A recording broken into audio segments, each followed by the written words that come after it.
Federal investigators say they hope to have a preliminary report on the deadly mid-air crash in Washington, D.C. within a month. Good evening, I'm Steve Eager. I'm Heather Hayes. 67 people were killed in the crash, and this evening the victims are still being recovered from the Potomac River.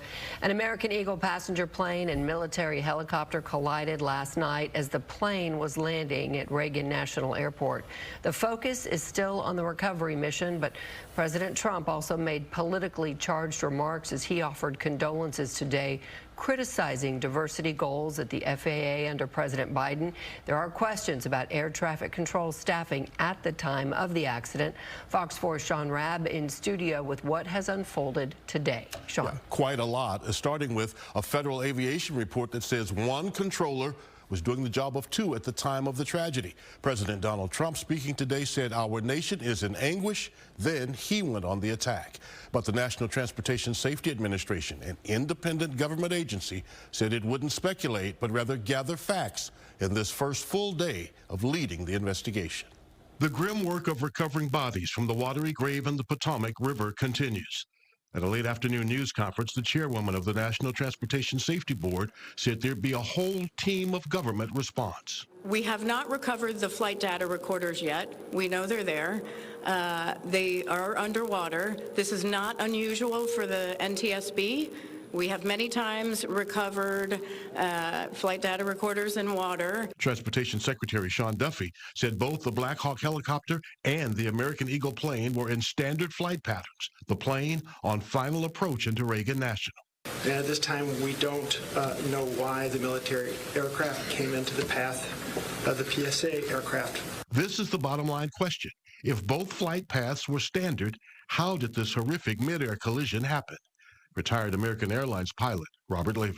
So the Army helicopters flying the Potomac and in a prescribed corridor. The question is, did they fly outside the corridor, number one? Number two, was their vision limited? First of all, in a helicopter, it can be limited. That's why you have extra pilots. And two, were they flying with night vision goggles that you use in combat? Which can create a decreased field of view for pilots. I'd like to request a moment of silence. President Donald Trump, without proof, while admitting the cause of the crash is unknown, blamed diversity efforts in hiring in Federal Aviation Administration and previous Democrat administrations. I put safety first. Obama, Biden, and the Democrats put policy first. And they put politics at a level that nobody's ever seen, because this was the lowest level. The president casting questions as well on the helicopter pilots. That Black Hawk was taking part in retraining of night flights to keep government going in the event of a disaster.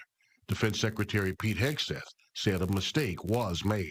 The military does dangerous things. It does routine things on the regular basis. Tragically, last night, a mistake was made. And I think the president is right. There was some sort of an elevation issue that we have immediately begun investigating at the DoD and Army level. The passenger plane was found upside down in 3 pieces. Right now, we're going through the debris fields. Nothing we've seen would indicate that maybe slides or chutes were deployed. It was a very quick, rapid impact, but we've seen nothing in that regard so far from the evidence we had, but we still need to verify all of that information. NTSB officials would not answer questions about an FAA report obtained by Associated Press that said staffing was not normal for the volume at the time of the incident, and that one controller was doing the job of two. We have not reviewed any specific reports about the controllers at this time, at least from the leadership team. Our investigators are continuing to pull all that information, their personnel records, their files, where they were at, whether they were fatigued. Now, the Air Traffic Controllers Association wouldn't respond to the FAA report about one controller working 2 positions when the accident happened, saying it's simply too early to speculate on the cause of the crash. But the shortage of air traffic controllers not new and has been a persistent problem. The NTSB expects a preliminary report in 30 days, but we could learn more from them as their work goes on.